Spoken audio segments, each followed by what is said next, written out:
Óli, ekki óhætt að segja að þetta hafi verið leikur tveggja hálfleikja af ykkar hálfu? Jú, þeir eru það nú yfirleitt sko, það er tveir hálfleikar öllum leikjum. En við bara vorum slakir í þeim báðum í dag, því miður. Held að KF bara hafi unnið fyllilega verðskuldaðan sigur hérna.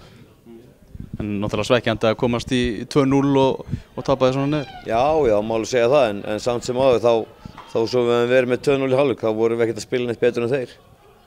Fáum hérna vítaspyrnu og eitt fínt mark hérna í byrjun leiks, en að öðru leyti vorum við ekki að skapa neina stór hættu, en það má kannski segja að við hefum átt kannski betri færi hérna í seinni hálfleikum heldur en í fyrri til að gera eitthvað, en við fórum illa með þau. Var að gera fína hluti í þessu Reykjavíkurmóti, en af hverju klikkar þetta svona núna?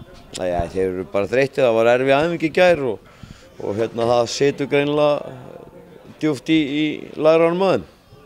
Þannig að það er engin önnur skýring að þessu? Nei, ég held ekki, en auðvitað getur þetta vel verið að þeir bara hafi komið með svona ákveðið vanmat inn að þetta var KF, en ég held nú að það eigi ekki að vera því við lendum í tómu basli með það í bikarnum í sumar og ég held að menn verður ekki búin að gleyma því.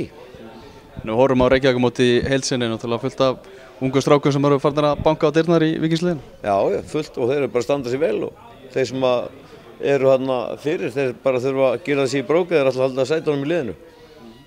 Engar nýja fréttir af leikmannamálum hans? Nei, allt bara í vinnslu og það kemur bara í ljós.